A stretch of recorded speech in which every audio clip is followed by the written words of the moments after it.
Hi, everyone. So, today I want to talk about how statistics and median income can affect our mindset and how we can shift our focus from earning just enough to cover our basic expenses beyond to setting bigger financial goals for ourselves. So, my goal is to encourage a paradigm shift where we shift away from this idea of being focused on earning just enough income to cover our basic expenses and then being left with, little to no disposable income. Before we get started, I also want to reiterate that this content that I share is not about how to make money or how to invest. I usually just want to talk a bit about what some of the crossroads or moments of clarity have been for me and some situational awareness stuff, because it's very easy to get caught up in what we see in the news or what our peers are earning and then think that those numbers should be our own targets. But the truth is that public data and financial news often have an agenda, and it can be misleading. And we can't really rely on those sources to determine the right financial goals for ourselves.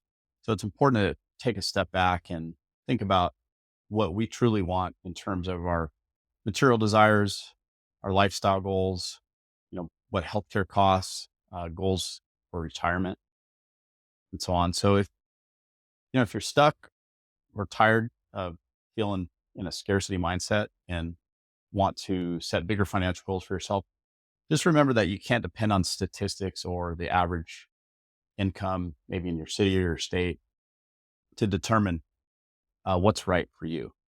It's okay if you're still trying to figure it out. We all are.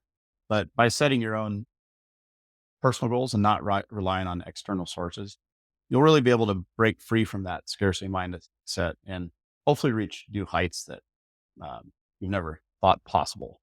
So that's what I want to talk about in this video. Please stick with me because I have a lot of valuable insights to share here.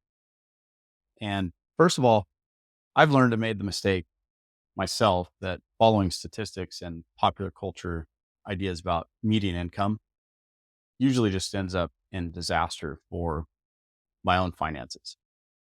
For example, much of the input that we receive from financial news boards, job postings, uh, forums, groups of people that we hang around, it's often just resulted in my own mindset becoming somewhat muddled about what those targets should be. What I had ended up believing in the past had basically influenced my target goals, which tended to be way off from the reality of the true cost of my lifestyle goals.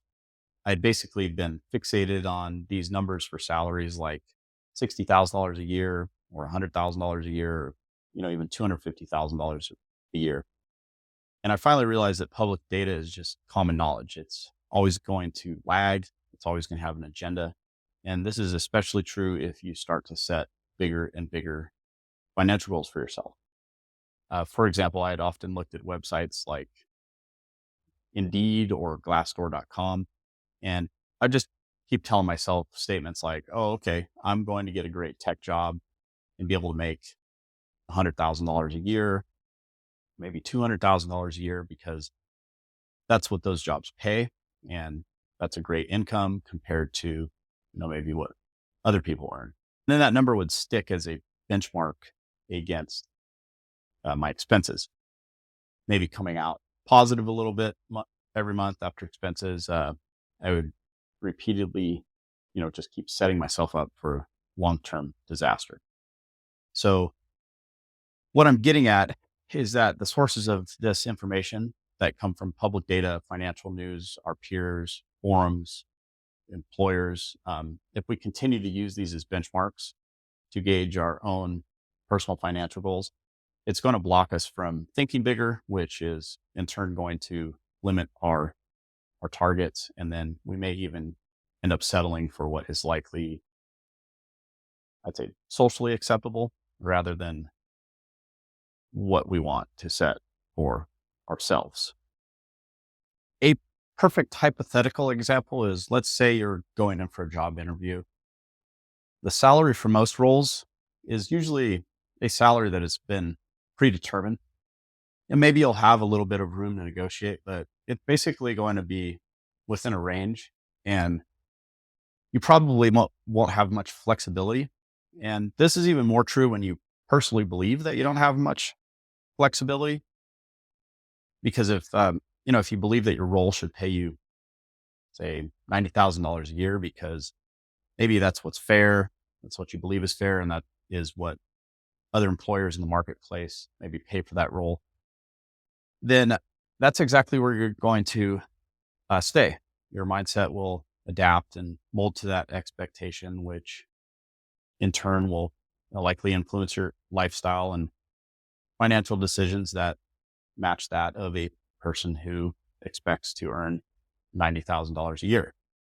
So our money mindset matters.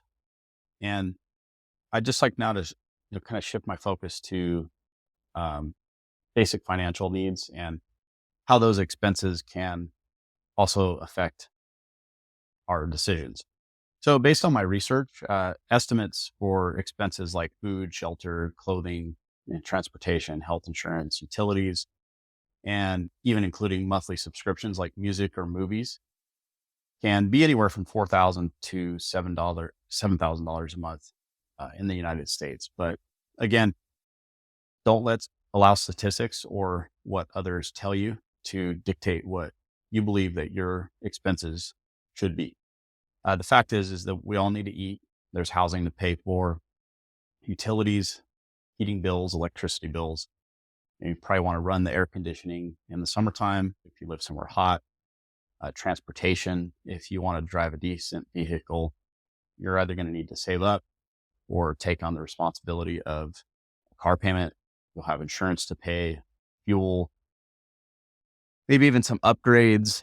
And again, depending where you live, maybe you need winter clothes, summer clothes, clothes for your kids, your children. And it's just the reality for most of us. Unless you're just penny pinching on everything that life has to offer, then these costs are real and they really add up. So I personally, I don't believe that most of the financial experts out there giving financial advice ever really address these costs head on. I think that many of the figures they provide often just seem to be underestimated, or they're just guesstimates. For example, when was the last time you could actually rent an apartment for $800 or $1,000 a month? I mean, have you ever looked at Zillow or other housing websites lately? I just think that typical guru financial advice is more to be happy to have a job, kind of like eat dirt, live like a bum until you get rich, rather than encouraging us to establish a solid understanding of what a prosperous, a good life looks like and what it will really cost. So you want to start being accountable for this stuff so that you at least have a realistic baseline, because then expanding on basic financial needs, we also have costs like healthcare, maybe being charitable. There's other hidden expenses. And what I mean by hidden expenses, those can come up as things like membership dues, cost of education, so on. So, for example, maybe you go to the gym, whether it's a weight gym or yoga or jujitsu or any other type of martial art. You might have a gym fee. For me, I purchase an annual snowboard season pass. So, for everyone in my family, that also adds up. And then we have continuing education. An example might be that you want to join a code school or do a refresher course. These costs add up as well. Maybe you want to do a safety and protection course, any number of things. Fees for your children's sports. I mean, for how many of you watching, your kids might play soccer or basketball or football. Maybe you have them in a gym, like a martial arts or type of gym, or they go to scouts. Obviously, you're going to have expenses for those. And then another hidden expense might be maintenance costs on your vehicle, something like new brakes, new tires, shocks, belts, spark plugs, all stuff to be accountable for. So I'm going to keep going because all of these examples are responsibilities and needs that I've had to continue to face. I want to encourage you to think bigger and look beyond just this idea of covering basic needs. So what's that lifestyle going to cost? I don't want to encourage you to make endless attempts to cut your life expenses down to zero. It's basically impossible.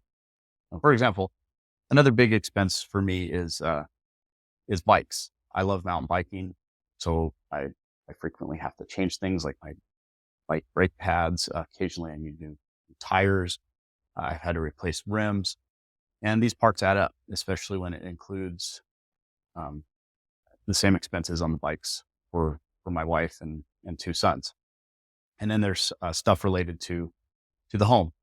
Maybe you need to replace a broken faucet or a leaky toilet or roof. Maybe your oven needs to be fixed. There's a lot of these kinds of hidden maintenance expenses that can come up and they nip us in the bud. So again, just considering that big round number that I mentioned a little while ago of $4,000 to $7,000 a month in the United States. Obviously, this can vary by geographic location, but with everything I've just mentioned in the last few minutes, it's very likely that most of us in the United States, it will cost that much or, or much more, which brings me to income. I will share a link to this living wage calculator that I found online where you can go into different counties in the United States and see, for example, what the living wage is. Poverty wage with one adult with X number of children, two adults, both working, and they'll give you a guideline table based on different scenarios for costs like food, minimum living wage, and then this is exactly what I mean by statistics. For example, their table suggests that in my city, the living wage for two adults working with two children is $22.73 per hour. And two adults with two children and only one of those adults working full time, the minimum wage, living wage would be $37.17 per hour. So now to produce enough income to live the type of life that I want to live and actually accumulate some money so that I can invest in my future, then if I were to follow those numbers, it would get me nowhere. And again, I think a resource like this with these statistics is really meant to be used as a general estimate for what it costs most people for paying for typical expenses. For example, I've calculated that it's probably about $1,000 a month just for groceries for my family. So I'm estimating about $12,000 a year just for groceries. That's doing grocery about once a week for my family with a cost of about $250. And of course, that means buying healthy food, proteins, meat, milk, fruits, fresh vegetables, bottled water, some snacks, and of course, some comfort food now and then, like some ice cream. Not to mention other household items such as paper towels, toilet paper, cleaning supplies. And at the suggested rate on this table, working 160 hours per month and paying taxes, my family's grocery bill alone would end up eating up 15 to 20% of our income based on those statistics. So yes, I'm sure we could get by on less if we ate top ramen and soup, pastas, tomato sauce, and bread and drank tap water. But in other videos, I will walk you through in depth many of these types of expenses and associated calculations on some spreadsheets I've created that help to organize and make the big picture much clearer. What I want to do throughout this video that you're watching is just offer my opinions and insights so that you can see that it doesn't make sense to allow statistics to dictate or heavily influence what your expected wages or expenses should be, because no matter how hard you try, it's going to be impossible to cut your cost to zero. So even if you get super focused and, maybe live like you're broke, like many of the gurus tell you to do, and you hypothetically start drastically cutting costs and saving a few bucks on coffee here and there or things like that, then it's not going to feel good for you, especially if you have a family or have plans to have a family. If you're young, maybe in your early 20s and then yes, cutting back on spending and intelligently investing as much as you can is the best thing you can do to get a head start. Just don't get stuck in that mentality of letting market data influence your income goals. So, in all honesty, if you want my opinion, if you care about my opinion, it really seems like this mentality is pushed to make us feel guilty about spending what little money we have, what little we earn, so that corporate America can pay less, take more, and line the pockets of C-suite executives and their shareholders. Guys, there's no way to say this other than living a good life does cost money. We don't want to feel guilty about it, but we do need to plan for it. Just embrace that. Money's just a tool. It's not evil or something that we should feel like if we have less of it or more of it, that it makes us better or worse of a person or, higher or lower status, but it does bring us comfort and enable us to do things we would otherwise not be able to do without it. So if you put something on your expenses and it seems high, but maybe it is something that you want in your life, then budget for it. Put it in your projection. Maybe it's getting high performance computer system and equipment for editing and setting up an amazing studio in your dream home office. And that's going to cost you $10,000 or $20,000. Nothing's wrong with that. By accounting for it and working it into a budget, it will help you start to estimate what level of income that you're ultimately going to need to produce to reach that goal. But if you just try to give yourself what's left over after following statistical data for salaries or minimum wage, then the journey will be long and arduous and you may never make it. So money is meant to be used. It's meant to be invested. It's meant to be enjoyed by creating life experiences.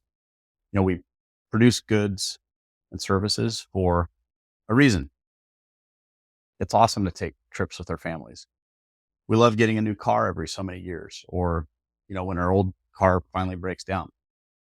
There's hotels for a reason. There are airplanes for a reason. It's because we love to have experiences, and that's what money is meant to be used for. It's meant to be put back into the economy. Money is also meant to be invested in businesses and assets that can produce more for us. The more of it that we can earn, the more options we have to live a good life. Let's not get hung up on this kind of poor advice that says that you can save $200 a year by, maybe not drinking a large coffee from Starbucks every day. And instead of eating steaks and healthy meals, to instead eat top ramen. Personally, I just don't agree with it. It's not healthy. Or instead of renting a home or apartment, sleep on your office floor until your businesses are maybe one day worth millions or billions of dollars and life has passed you by. Look, I've not yet reached my ultimate financial goals, but I don't believe that it should be our goal to make just enough money to get past the baseline of, having a net income of zero or $1 to invest after all of your expenses are paid. Penny pinching simply makes you a curmudgeon because you're always worried about saving a few bucks here and there just because you don't have enough income. What we want to do is focus on producing, earning, and growing our income far above and beyond what we have probably been influenced to believe is a good income. So if you think $100,000 a year is a good income, try switching to a mindset that $1 million a year is a good income. And if you think that $1 million a year is a good income for your business, maybe try switching to a mindset that $10 million or $20 million or more is likely what you're going to need to produce to get close to $1 million a year for your personal income. So let me talk for a few more minutes about some examples with averages. I think average incomes are about $50,000 to $90,000 a year in the United States, and most people earn under $40,000 a year. We're looking at about $10 to $15 per hour as far as wages go, and according to the news or many employers, earning $20 to $30 per hour could often be considered good. So now, if you're earning $50,000 to $90,000 a year, that means that you're bringing in about $4,200 to $7,500 gross a month, which is barely going to cover your basic expenses if you have a family, rent, or have a mortgage on a house with a relatively comfortable lifestyle, a vehicle or two, insurance, and so on. If you're earning $10 to $15 per hour and you need to earn in the range of $3,200 to $4,800 a month before taxes, that is definitely not going to cut it. It's a horrible wage, and you're going to be working a couple jobs trying to clock in 80 plus hours per week. So if that's what you want to do, then more power to you, but it's tough. That's just not really sustainable, even at a rate of $20 to $30 per hour, which a lot of people would consider good. It is still questionable to me.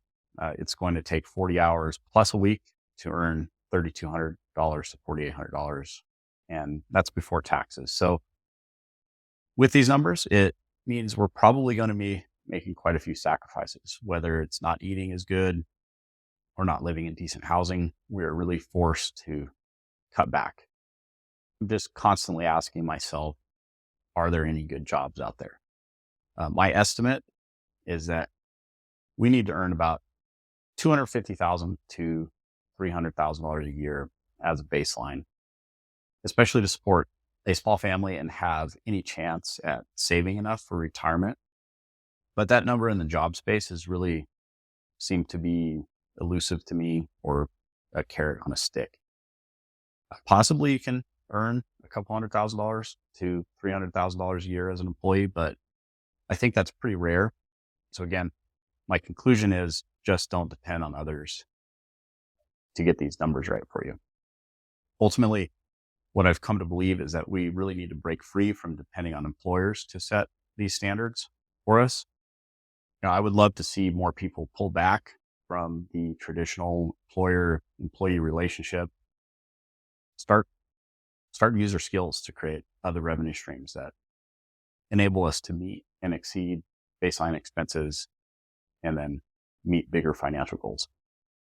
If we really want to dive into net disposable income, our future is not looking too bright with the median and earned income, because with some fourth grade math, we can determine that the low end of median income is basically going to put us underwater, and we're just going to be working our life away, chasing that elusive dollar.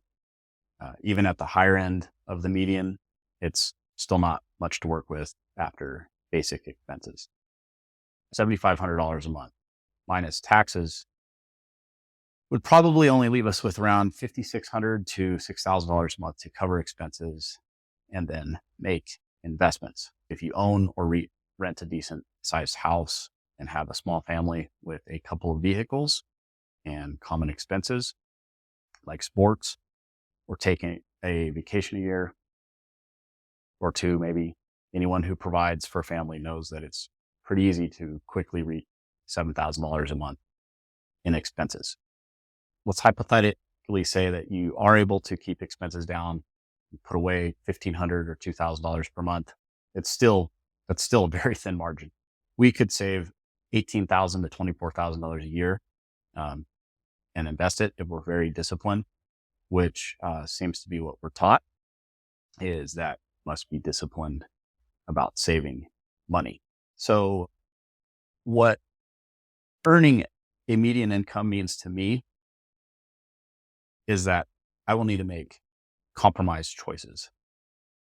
Like, I'm not going to be able to buy a mountain bike, probably not going to be able to buy a snowboard or go snowboarding or own a dog or many of the other things that I may desire in life if I'm just financially disciplined and I live on a median salary.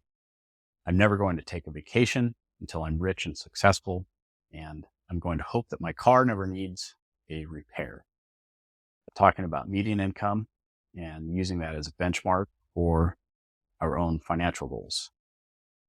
If you're just starting out and maybe you're going to pursue a job and you're thinking, yeah, $50,000 a year, and maybe you can reach $100,000 a year, and that would be great. Just be aware it's a median income. It's not going to be a lot of money in the long term as your lifestyle and family needs increase. Using this rule of thumb that says that working capital in retirement should be 25 times our annual lifestyle expenses. This statistic or rule of thumb would indicate that you probably need about $1,250,000 of capital at work when you retire. So if you're only going to be saving, say, $24,000 a year, it would take you 52 years to accumulate this amount of money of $1,250,000. And again, you're probably not just going to be saving all that. You're going to need to be investing it and multiplying it. But if you have this idea that you're just going to put a little bit of money away in your 401k every year, from what I've seen, 401ks don't really perform all that great. So let's just hypothetically say you weren't earning any interest or very little interest over time because your investments didn't perform well or inflation ate up any purchasing power on the gains that you did make.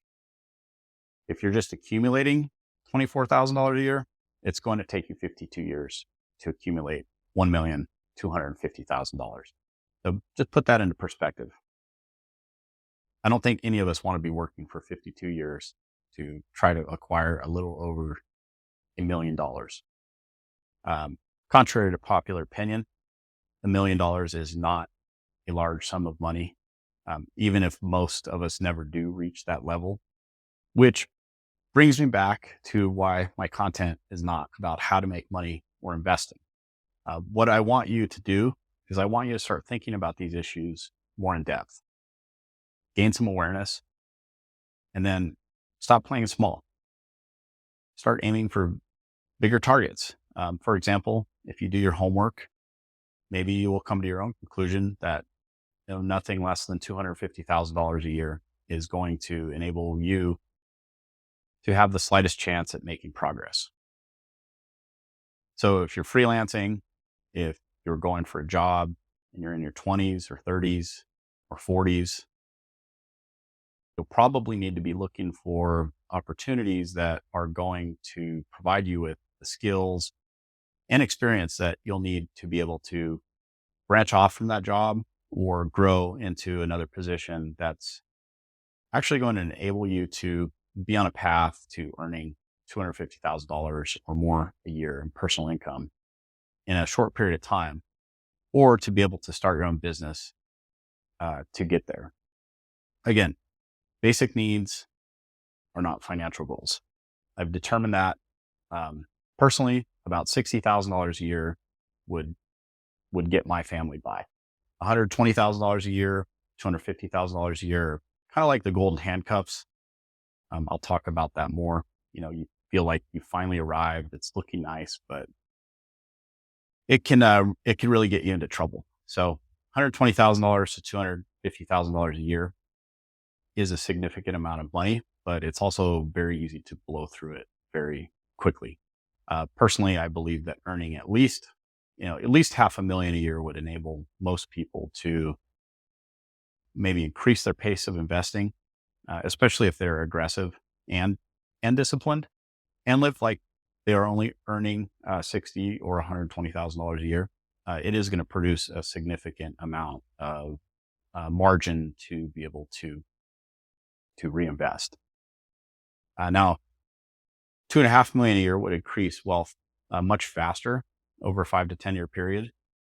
Just can't be living like a rock star, or MC Hammer, buying big houses, fancy cars, and and burning through that cash like it's an endless resource. So with that being said, I think retiring with $2.5 million at work would probably be modest, but retiring with more like 25 million or 50 million or more at work is going to be ideal. So there are a lot of choices to be made. The crossroads, in a sense, you can keep working harder. You can get certifications, go for raises. You can increase your responsibility and the number of hours you're going to work, which ultimately will not leave you, with any time to live life. Or, another option is just to learn what it is that you truly need to produce financially. How much do you desire to earn and save? Start working on businesses or investment vehicles that are going to get you to that destination. Are those income vehicles products, businesses, or investments? Hopefully, I've made my point that what is required is situational awareness. Throughout my content and all of the spreadsheets and worksheets I create, it's more or less just identifying areas where you can be aware of how outdated advice and common public knowledge it's really not going to help you. You will just keep thinking small if you don't have a good handle on your own numbers. Peers and colleagues are also they're going to have a tremendous influence over you, which most likely is going to cause you to snap back into their reality if you allow them to. So in a future video, I'm going to continue on with a simple formula for setting your personal financial goals. And I will go into detail to help you come to some conclusions with your own numbers. I think that's it. Kind of gone on for a while with this video, but please let me know if you have any questions. Please leave your comments. I do enjoy creating content like this. And if you have found this helpful, please like the video and subscribe and get notified when I post new content. I'll see you soon.